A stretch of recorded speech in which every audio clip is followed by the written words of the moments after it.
Thank you. I'm now calling the Tuesday, May 20th, 2025 regular meeting of the Los Altos Hills County Fire District Board of Commissioners to order.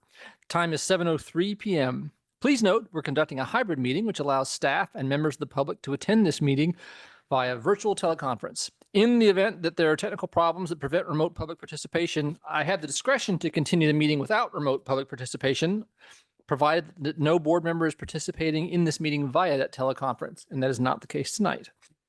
The hybrid meeting will be video recorded and posted on the district's website, as is all our meetings, or as are all our meetings. Because we are video conferencing, we will follow a strict protocol for the benefit of the recording. I will indicate when commissioners, staff, presenters, and the public will provide comments. If you have called into the meeting and are not using a webcam, please state your name prior to providing your comment.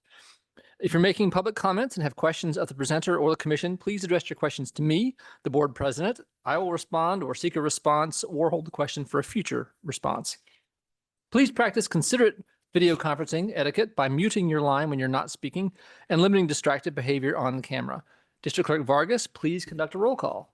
Okay, commissioners, I will be conducting all roll calls this evening in the same order. Please remember the order so that you are prepared to provide your comment or vote. President Spreen? Here. Vice President McDonald? Here. Commissioner Basigi? Here. Commissioner Kadambi? Commissioner Tonka? Commissioner Tyson? Here. Commissioner Warren? Here. Okay, and we have 6 commissioners present. For the benefit of the recording, I will also conduct a presenters, consultants, and staff roll call. Santa Clara County, no, he's not here. Municipal Resource Group, Strategic Planning Consultant Scott? Here. Okay. Community Education Risk Reduction Manager Gluhan? Present. Okay. Programs Planning Grants Manager Woods? Present. Technical Analyst / Project Manager Cronin? Here. Project Operations Manager Russell? Present. Okay. Field Manager Harmon? I believe he's online. There he is. Can you hear me? Okay. Yes. Thank you, Herman. Technical Data Analyst Martinez? Present. Okay. Community Events Specialist Sachtiva? Present. Okay. Administrative Specialist Revlar? Here. Okay. Project Manager Risk Reduction King Rob? I see her. Finance and IT Manager Present, Morale? sorry. Oh, thank you. No problem. No. Thank you. Okay. Finance IT Manager Morale? Present. Thank you. General Manager Logan? Present. Okay. And I do see we have our Deputy County Counsel for Bath online as well. Present. Thank you. Excellent. Okay. Presenters, consultants, and staff are accounted for. Thank you, Clerk Vargas. We will now move on to item 2, Commission President remarks.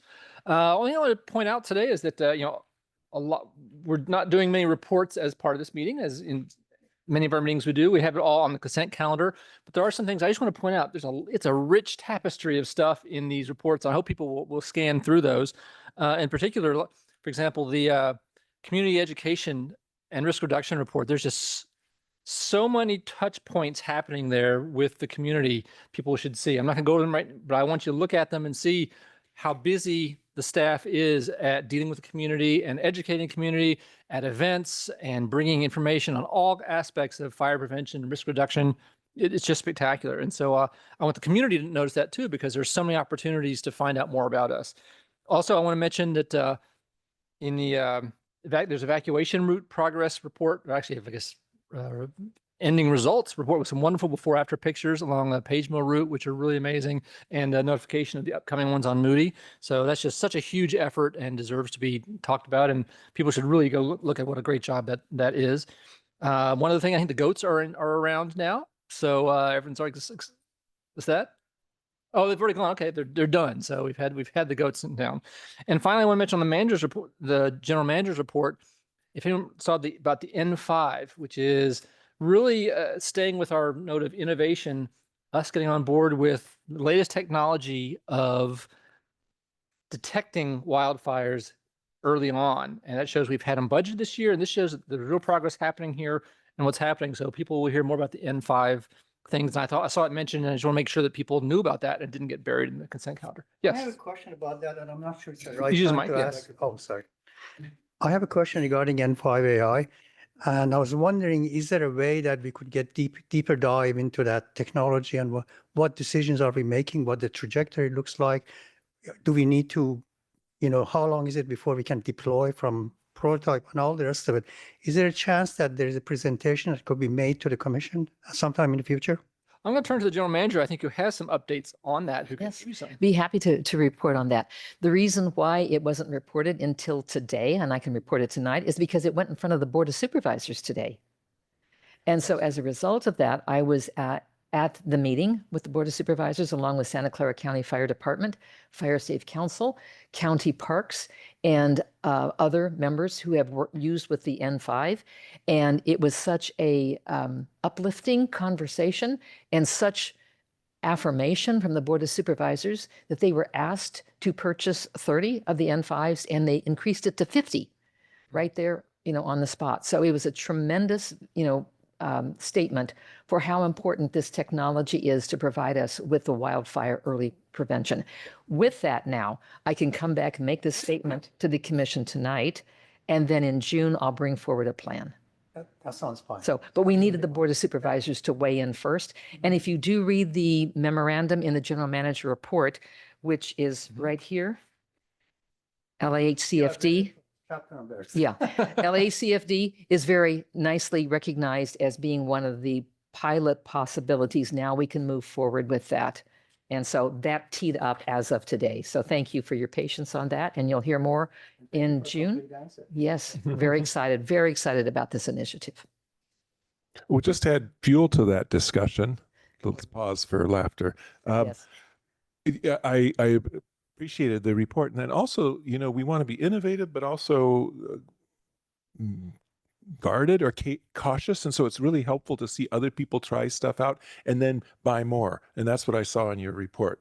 Yes. By adding to that. So that was a sign of their confidence in it. And so we can pile on a little faster. Yes, and as you recall, we put funds aside 2 years ago for that technology. Didn't pull the trigger until just now because I wanted to see the technology develop and also see the users and what they said about it. So the N5, there's 50 of those around us on the north in Palo Alto, Woodside, and Stanford lands. Now we can join in to that. Also bringing in Mid-Penn, they're interested in joining with us, and the Rancho San Antonio area of Mid-Penn. So you're right. The timing and waiting for the technology to develop is really, so important. I think we're there. Thank you. Great. With that, I will move on to item 3, public comment. Persons wishing to address the commission on any subject not on the agenda may do so now. Please note, however, the commission is not able to undertake extended discussion or action tonight on items not on the agenda. Items may be referred to staff for appropriate action, which may include placement on the next available agenda.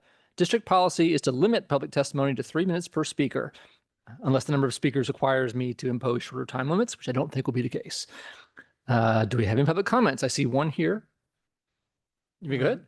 Alan Epstein, I live in the fire district. First, I'd like to respond to your comment about the consent calendar. Basically, everything is on the consent calendar that the public would be interested in hearing and learning about. So I'll come back when I have an opportunity to talk about the consent calendar to get an additional 3 minutes. Second thing I'd like to say is that I don't see Victoria Beebe here tonight. And from the documentation that I've seen, it looks like she's no longer with the fire district. And I just wanted to compliment her for the outstanding job that she did during the, 5, 6, I don't know exactly how many years it was, but very much appreciate everything that she did for the fire district during that period of time. I'd also like to say that there's nothing on the agenda with regards to the fire hazards map. And I'm very disappointed by that because you guys are supposedly the fire district, but you didn't provide any guidance to the town of Los Altos Hills as a district. I know Captain Guhan participated in the process, but as a district, you didn't take a position on that. And I see that as a real shortcoming because you're supposed to be representing the members of the town with regards to fire hazard zones. And I believe that the town has reached the wrong conclusion with regards to that. Lastly, I'm very interested in sensors. As you know, I've been interested in monitoring for fire hazards remotely for a long time, and I look forward to hearing about it. I'm kind of disappointed that there isn't any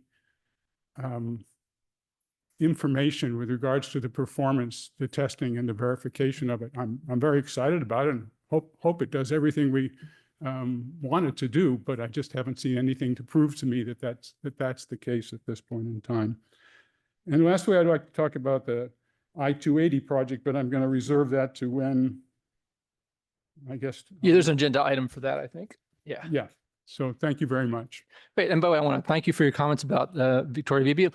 I assume you know that she has not gone far. She will be providing emergency services for the town of Los Altos Hills. So you will still be profiting from her skills and her abilities in the same domain. I'm really glad to hear that. Thank you. Thank you. Any other comments? Do we have? Nope. There's none. Okay. In that case, moving on to item 4, agenda amendments and changes. Any comments from staff on any changes there? No. I think there would be. Any commissioners like to make changes to the agenda? Wasn't expecting any. Okay, in that case, we'll just move straight to item 5, the consent calendar. One thing, I'll just make a note real quick about the consent calendar based on those comments. You know, it's always a question about whether we have reports in session or in the consent calendar. Different meetings have different goals. A lot of times they're operational in our goals, and that's one of the nights tonight. It also takes a lot of work for our staff to prepare those for those kind of presentations. So we like to really save those for more quarterly and 6-month reports. And that's why there is a wealth of information here. And so we really do depend on people to go look at what's on that calendar. We take them seriously. There's a lot of memos go along with those reports that are they're interesting, but don't need to be reread out here and represented. So that's the goal, is to be an efficient use of everyone's time here on this evening. But this just give you a little philosophy of why we do it this way. Let's see. Are there any comments from staff on consent items? No. Seeing none. Any questions to the commission on any of the items on the consent? Seeing none. In that case, I'll entertain a motion. Will the commissioner making the motion and the commissioner seconding please state your names for the recording? Warren moves to adopt the consent calendar as presented. McDonald seconds. Great, thank you. Any discussion? I think so. Oh, you look like you're. Just want to make sure. He told us we were getting. He's going to get. He's next. Yeah. Public comment. Yep. After the seconds. So now the item's open for discussion. For public comment, I should say. Thank you. Thank you very much. There are actually quite a number of items I'd like to discuss because I think there's a wealth of good information here, but I'll try to limit myself to just a couple. First, with regards to a number of these contracts, they seem to be going on and on and on, and the district doesn't appear to be putting them out for bid. So I guess I have a general question about when do you ever put these items out for bid? For example, the one for C2R engineering, I think is in its 6th year, and the contract has been renewed 4 times. So it seems to me that periodically, at least, there should be an obligation to put things out to bid. With regards to the agreement with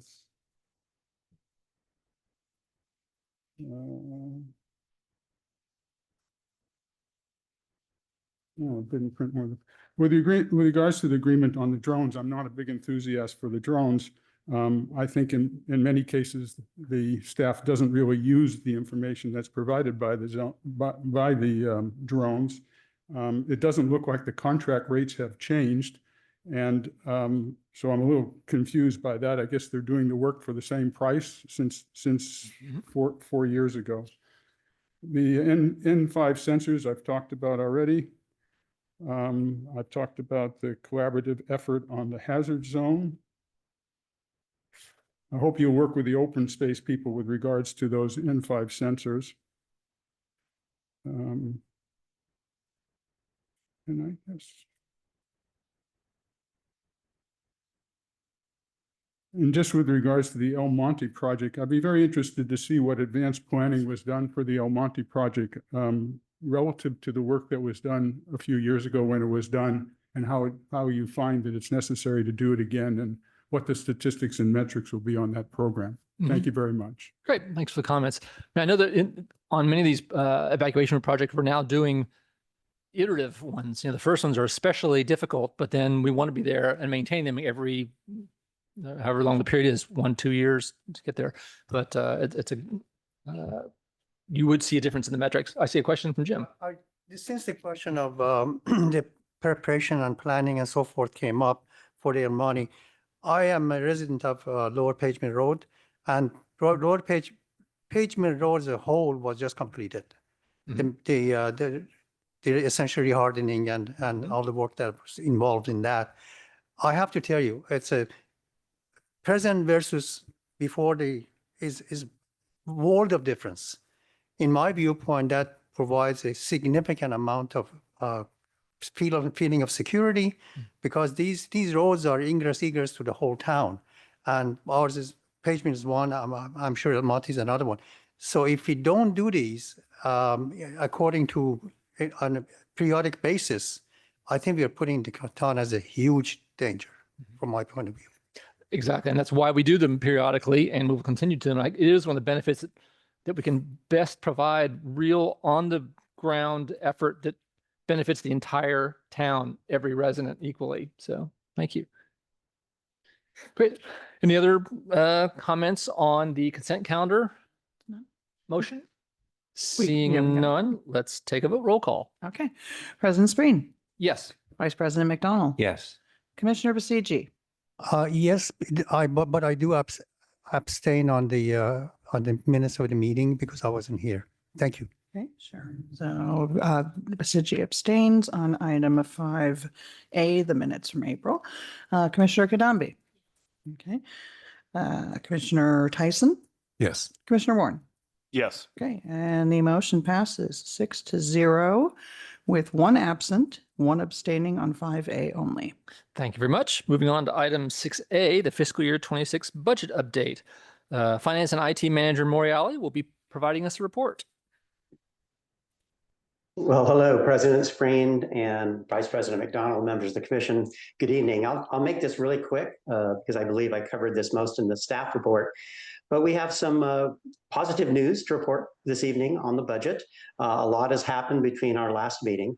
But in essence, at this point, what we do know, because the county released their May 1st recommended budget on time on May 1st, and it's quite an impressive budget for sure. But we know that our base budget has been included and improved in the recommended. But what we didn't know last time was whether or not our one-time requests and our ongoing requests would be included in the recommended budget.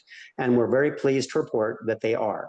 So the recommended budget as released by Executive James Williams on May 1st included that in the budget, and it is proceeding now on to the hearing. So that's very, very good news indeed. In terms of where we are in the process, there's one more step to go. So I'd say we're at third base and rounding third and going towards home, and home will be at the hearings that come up next month. Next slide, please, Corey. So what we have, the one-time requests and the ongoing requests equal $4.8 million. The big one, of course, is the I-280 year 2. And of course, we have the fire facility study in there as well. And we have other IHFR enhancement dollars in there as well. That's all been included. Jay Logan and I attended the workshop on May 12th. And we listened to the entire workshop, and there were no exceptions that were raised relative to the district budget. So that was very good news indeed. The county budget in full is online and it's available through the county website.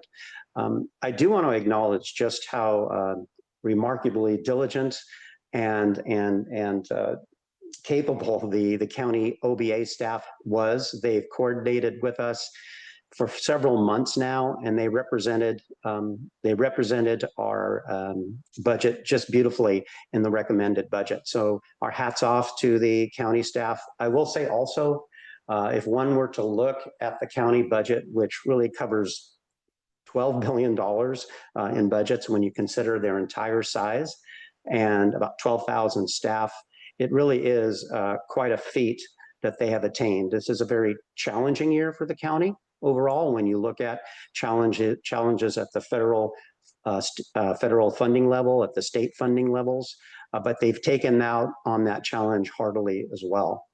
So we have gone past the May 12th meeting. General Manager Logan was there as well. And we are set now for the hearing on June 10th, which would be the hearing that discusses the district, and on to adoption at June 12th. On June 17th, we'll be presenting the rollovers, which this year approximates $6 million for the district. And that includes primarily, the bulk of that is the two fire trucks and one fire truck and two fire engines. That's the bulk of the $6 million. So that's where we are. Good news to report, and hats off to all the staff in putting all this work together. And again, many thanks to the county and OBA for their guidance and diligence. And that's the end of my report.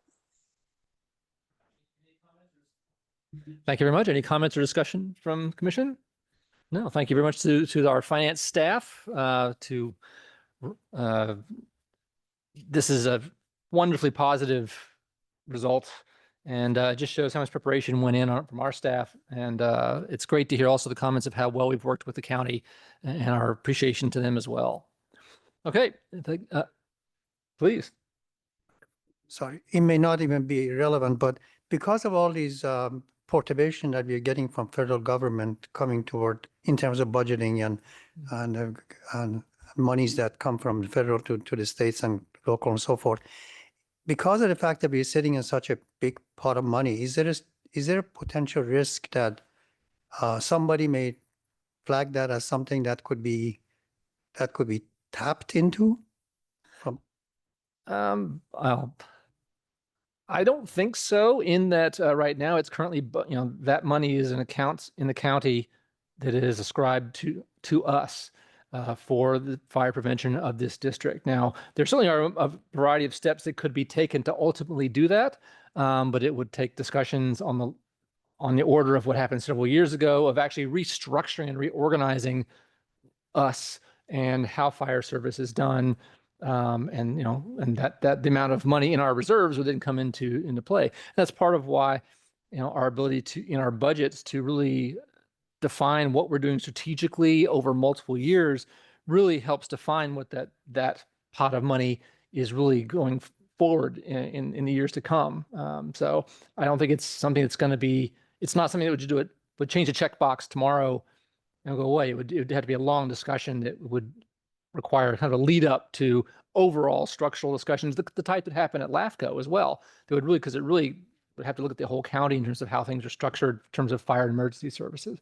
But I will, if anyone else wants to correct me on that general discussion, that's my off the cuff thoughts. Okay. Any other comments on this? In that case, any public comments on the financial report? Seeing none. Okay, in that case, thank you very much. We will move on to item 7. Actually, we have, there was 2, so we've got 6B, the Oh, audit. I'm sorry. Oh, I'm sorry. Still My apologies. That's okay. About the receiving an update on the fiscal year 24-25 financial audit process. That's also Finance Manager Moriali. Oh, yes, there's no staff report for this, but essentially I just want to announce that the audit for this year has commenced officially 2 weeks ago. Auditors will be in the house, so to speak, in August, and the finance team, including Corey and Serena, we're working together to welcome them and host them on August 12th. And the plan is to complete the audit by mid to the 3rd week of September and bring it to the commission in October. So that process has started, and there is a possibility that the commission will be contacted by the auditors independently. That's always potentially part of the process where they might have a discussion with you or ask you your opinion about things. So if you do get a call from Fector and Company or a email, it's all part of the audit process. So that's all I have to report on the audit. Great, thank you. I believe we have got a question from members a couple times, just something generic being asked. Emails. Yeah, exactly. So don't be surprised for the new folks that okay, any commission discussion on the audit? Any public comments on the audit? Seeing none, we'll move on to item 7. Great. I-280 hazardous fuel reduction project update. I'm going to just hand it off to the I-280 ad hoc subcommittee members, Warren and Vice President McDonald. Toby, keep me honest here. So we had a subcommittee meeting yesterday with the staff. We're pleased to report out really positive progress that's ongoing between the staff and TRC, our contractor. So just so the commission understands, we've struck an overall agreement with TRC, which is the framework. And now the staff is in the process of working through the project agreement for I-280. And so TRC, that is to scope the project that TRC will run. And so they had a site visit, and there's a staff memorandum report and some slides that hopefully Eugenia or Jay will go further into, but they were on site. They've driven the project site. They've seen some of our activities. So they're in the process of getting the project agreement in place. After this is done, they will engage TRC for the fire facility feasibility study. These projects will be run in parallel. They don't need to be run serially. So it's not that we have to finish one and do the other. So the good thing is that I think we've got some momentum now in place with the staff and TRC to move the project forward. I don't want to put the cart before the horse, but some of the information that Eugenia provided, that our partners, primarily Caltrans, is very enthusiastic about the project and is looking to, that help us get the project done in an expedited manner, as opposed to drawn out over multiple years. Great. Toby, what? I'll let Eugenia answer that because, but it was, we had originally talked about it being 3 to 4 year project to do it. And Caltrans would like us to do it much quicker, on the order of 1 year to 2 years, maybe. It all depends on the seasons and when we can get work done, but significantly shorter time frame than what we originally had considered. Yeah, I think one of their main concerns is traffic flow and not interrupting or causing traffic problems. So they want to expedite the project, but they are definitely behind it, and it sounds like so. Yeah. Jim, question? Just a trivial question. Are they able to pony up some money in case? Nope. Oh, You see the state of the road.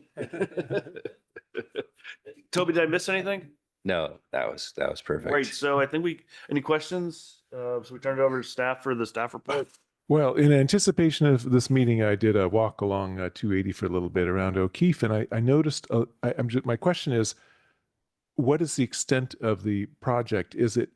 Will it be like our other road hardening, where we'll go into property with permission? Because I saw some god awful down shrubbery and dead branches on the other side of a fence. My understanding is the scope of the project is side of the road to the end of the Caltrans property line. So not beyond that, but we will go to the fence, is my understanding, so that we'll remove and mitigate any of the hazards up to the fence line. Eugenia, is that correct? We'll also be covering the clover leaves, which is Caltrans right away again, and some of the frontage roads, which is county roads and airports and a town. But we're not going to be going through the ROE process with the properties that abut those public right of ways. They weren't Okay. originally scoped because of the way that the FEMA grant had to be laid out. All right. Well, just a thought that this might be some other stage to go deeper or wider, because there's some, as I say, there's some, especially where it dips down. I can see there's a lot of just down trees that are just on the other side of it. Well, also there was, I believe, a homeowner that was very excited about the project. They abut to 280 project, and they were very supportive, and they may be a cheerleader for us to support this project and get the whole neighborhood backing it. So And the other thing to recall, we can still serve the project owners that are adjacent to it when we're out there working with it, because they can bring the things up to the road, and we basically handle it the same as if they had applied for our chipping program.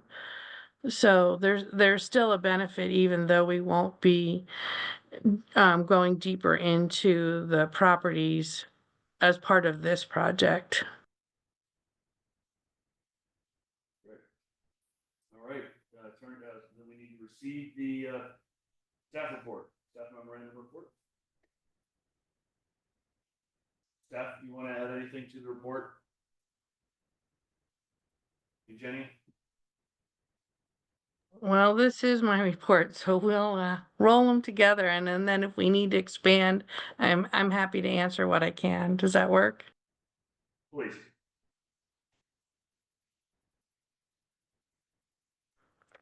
So on May 7th, I met at the parcel with 5 staff members from TRC, and we proceeded to have a walk around on the parcel and drive several key locations that I picked out that would give them an example of the types of challenges that we have on this project.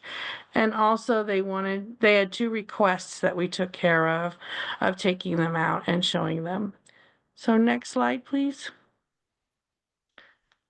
So we started with Page Mill, which was just completed 5 days earlier because they wanted to view what the post-treatment looks like on our evacuation routes.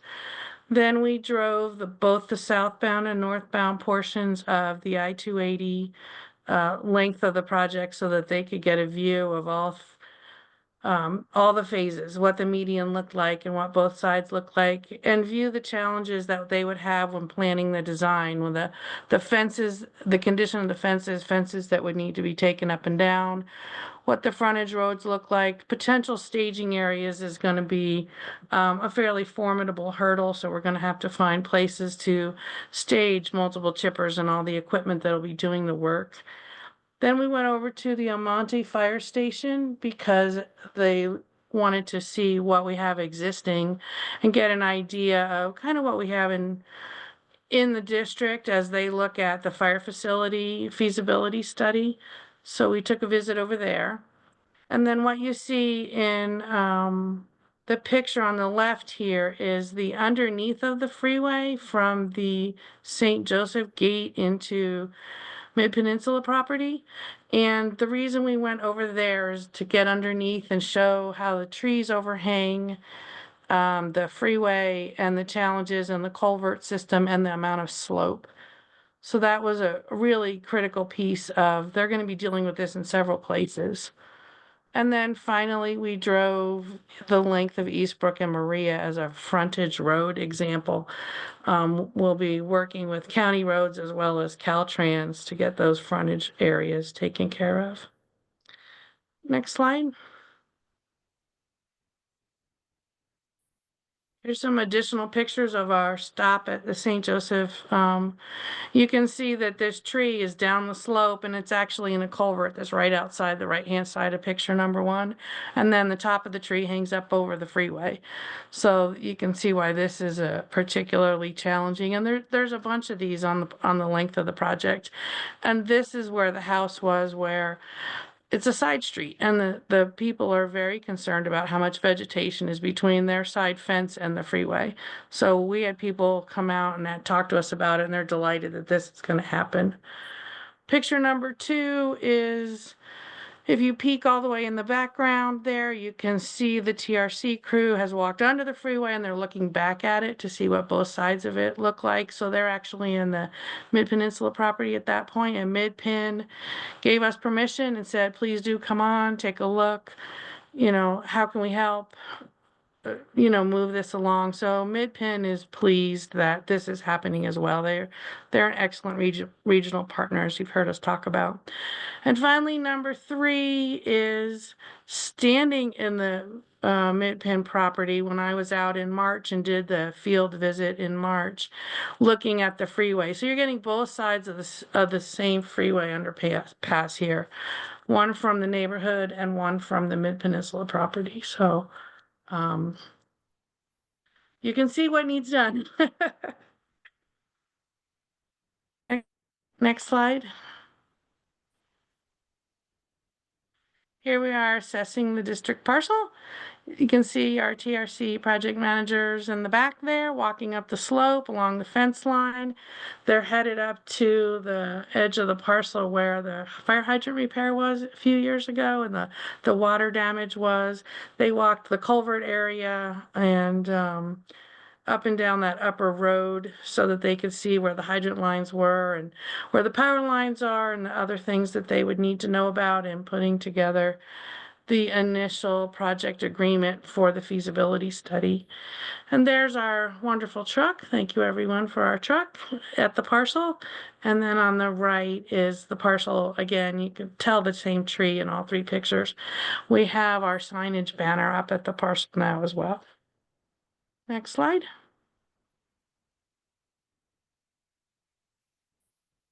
There is no next slide. Excellent. And a report.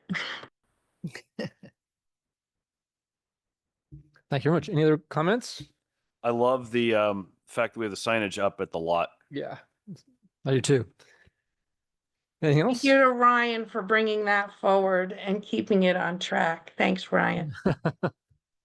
Okay, no comments here. Any public comments? We have one.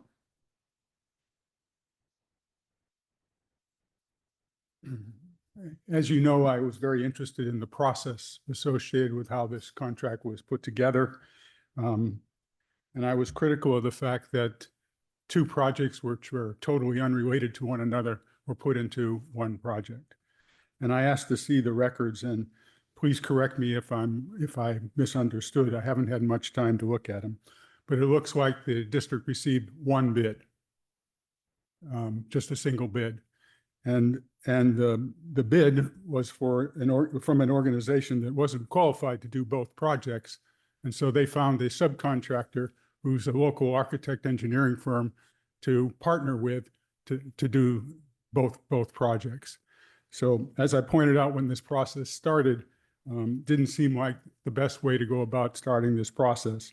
And the other thing I mentioned is that you did the bid process over the Christmas, New Year's holiday, which is an absolute terrible time to try and get people to be aware of when bids are taking place. Last thing I'll tell you is there's no sewer service on Arastradero. So when the time comes to build that fire station, you'll have to build the sewer line. And the nearest sewer line is about 1,000 to 1,500 feet down Arastradero. Thank you very much. Thank you. Any other comments? I see none. Okay, in that case, we will move on to item 8. And this is the employee benefits item. Municipal Resource Group Strategic Planning Consultant Scott and Finance and IT Manager Moriale will be providing us a report. Great. Thank you very much. Good evening, everyone. And Russ, feel free to jump in as needed. So this item has 2 objectives. The first is to provide an overall update to the commission about the district's benefits plan. And number 2 is to request approval to add another deferred compensation plan in the form of a 401A option to supplement the anticipated 457 deferred compensation plan. So as a quick background, the district's benefit program, sorry, next slide, please, has 3 components. Concern EAP has been implemented, The QSERA Qualified Small Employer Health Reimbursement Agreement has been implemented. Those are both being utilized. Concern gave a presentation at our March organizational planning meeting. And then the 457 deferred comp is in process. The contract has been signed with substantial assistance from County Council. Thank you. And we're in the process of creating the plan document. And again, this is a deferred compensation plan for employees to set aside money pre-tax or in a Roth and receive a dollar for dollar matching up to 4% of the employee's annual gross salary, and that matches by the district. So next slide, please. Why introduce another plan? So this would mean basically we'd have a 457 and a 401A. And the primary reason is because it provides flexibility to employees. These types of deferred comp plans have different pros and cons. They are used differently. And by offering not just one, but two plans, we can really provide a wide variety of options to our employee population. The way it would work is the district contribution would go into the new 401A, the secondary 401A, and that leaves the full IRS maximum deferral in the 457 for the employee's portion of contribution. So it gives employees a larger opportunity to defer pre-tax. Again, the 457 has some other benefits like catch-up provisions, and the 401A has a much larger contribution maximum allowance. And we determined that these options best suit our mix of employees that we have here. And the cost impact is negligible to add this secondary plan, and it is fully budgeted. Next slide, please. So the next slide shows you a good comparison, and the 457, the maximum an employee can contribute in 2025 is $23,500. However, they may exceed that by using one of the two types of catch-up provisions. And the 457 allows the pre-tax set aside or using a Roth option. And again, by adding the 401A plan, the employee can put away the full 23.5 in the 457. And then moving on to the 401A, so the district match would go into the 401A. We are considering adding an additional ability for employees to voluntarily contribute to that plan if they wish.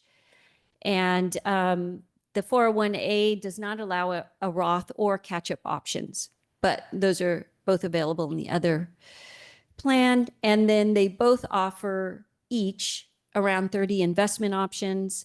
The employees make all the decisions around the investments of the funds, and the employee is vested in both of those plans in the monies that are contributed in their name in those accounts.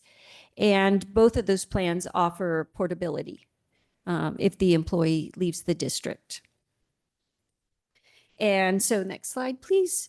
That gets to our recommendation that the commission authorize the district to incorporate a 401A plan into the deferred comp program with our vendors Empower and Alliant. And this addition would require just a couple more weeks because we have to have a new plan document formed, et cetera. But the economies of scale are such that it's not much of a delay to have this additional flexibility. So with that, that concludes the staff presentation, and happy to answer any questions. Any questions from the commission? No, we have a second item here, which will be to vote whether to approve that or not. But if there's any questions about what's been explained, for those of us who aren't retirement plan accountants. One Jim? trivial question. Can an employee opt for both of these options simultaneously? Yes, thank you for that question. The employee can put money into the 457, and we are right now in the process of assessing the 401A components, and that has been an option we're talking about. We will be finalizing that decision soon, but we haven't made a final decision on that. But likely, yes, again, to provide as much flexibility as we can. Anything else, Russ, you want to add? No, that's accurate. All employees will have immediate access to the 401A, whether or not there's voluntary contributions we're discussing at this point, but all the matching contributions that the district puts in, which is 4% of gross salary, will go into the 401A and hence keep the 457 whole and fully available to the employees for the limit. So if I can just summarize that this is just a structural configuration that's an advantage to the flexibility of the very different situations we have across our staff. We're not changing what we're matching at all. So that's still the same. So this is just an advantage for them without changing what we're doing for them. That's fair to say. Yeah, great. Okay. Exactly right. Yes. Okay. Any more discussion here on that? Any public comments on this? No? Okay, in that case, we'll move to item B, which is to, staff is requesting the commission approval to make this enhancement with the 457 deferred compensation plan adding on a 401A option. I will now entertain a motion and a second. Tyson moves approval as per 8B. Thank you. And we have a second down here at the end. All right, and let's see, any other discussion? Seeing none, any public comment? Seeing none, let's take a roll call. Okay, President Spreen? Yes.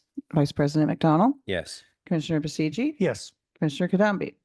Commissioner Tyson? Yes. Commissioner Warren? Yes. All right, the motion passes 6-0 with one absent. Thank you very much. Moving on to item 9, personnel. General Manager Logan will be presenting this item. Yes, thank you. This item before you tonight, 9A, is the proposed full-time salaried community education and risk reduction manager employment agreement and position description, which are included in the agenda package and which terminate the existing part-time hourly community education and risk reduction manager agreement. California Government Code Section 54953C3 requires the commission to orally report any summary of proposed compensation before taking final action to adopt that compensation, here by approving the employment agreement. The proposed at-will full-time salaried community education risk reduction manager employment agreement will be effective May 20th, 2025, and includes the following compensation.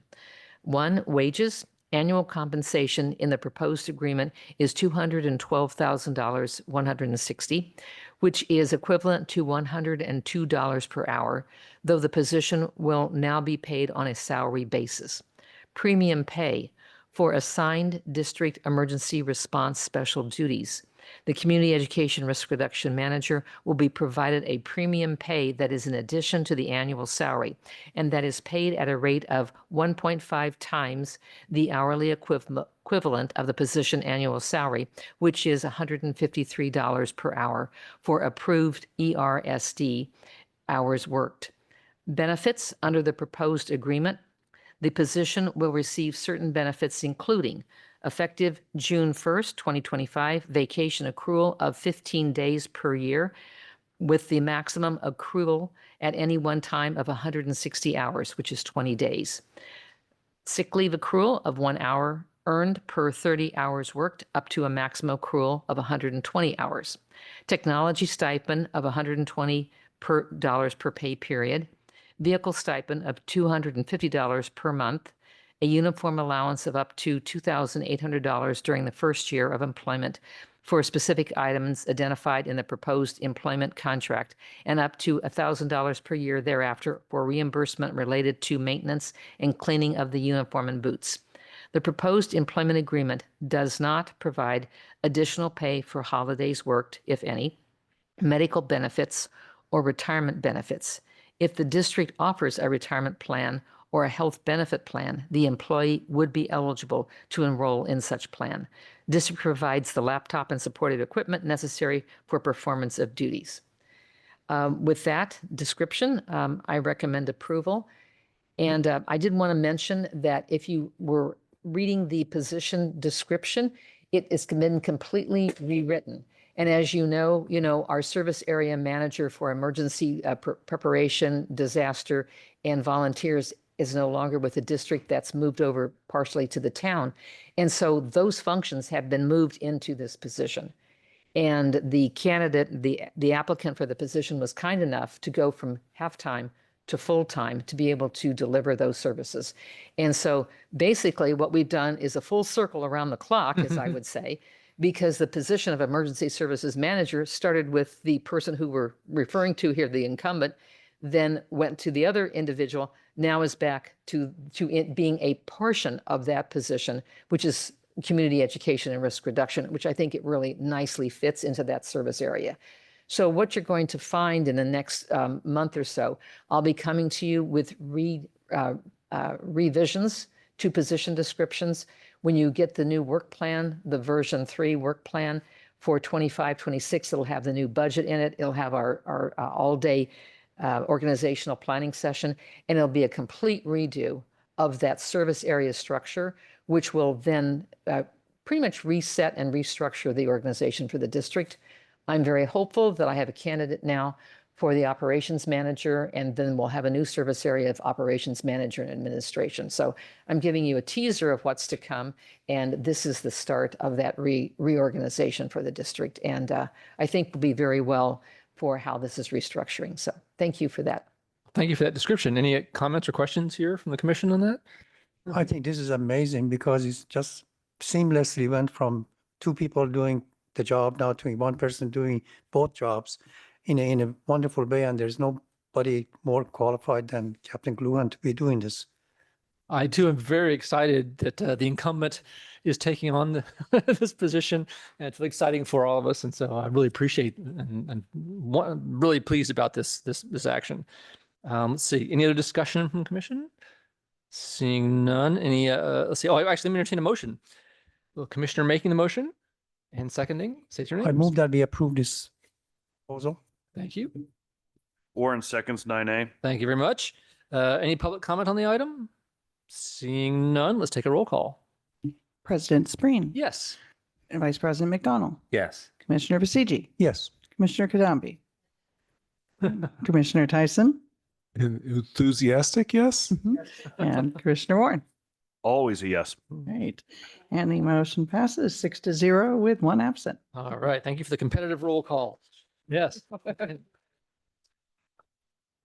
All right. Moving on to item 10, commission member reports. This is an opportunity for commissioners to provide reports or any future agenda topics. Any comments from the commission?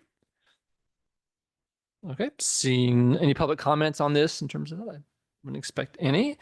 Let's see. In that case, we'll move to item 10B, which is a notice that the next regular commission meeting is scheduled for June 24th, 2025, in person and hybrid at this very chambers. Please take special note that this meeting is scheduled to occur on the 4th Tuesday of the month in June. So those of you like me who have the standard 3rd Tuesday on their calendar, go move that one single item for the month of June. This is, by the way, just done to accommodate the county's budget hearings and the Board of Supervisors adoption of the fiscal year 26 budget, which occurs after what are the 3rd Tuesday before the 4th Tuesday. So that's the reason for that change. Any comments on that? Does that change anyone's ability to be here? It's my birthday. Oh, But I'm not expecting anything except cookies. Yeah, we'll take note of that. Let me make a special note on that one. Let's have a long meeting. Yeah, exactly. Record-setting agenda for next time. Okay, great. Let's see any public comments on that schedule. Seeing none. In that case, we're gonna move on to item 11, the closed session. The commission will now adjourn to closed session to consider the general manager employee performance evaluation pursuant to Government Code Section 54857. And let me remind you, this is what we do. This is a standard thing we do every year. Before we join the closed session, is any public comment on this item?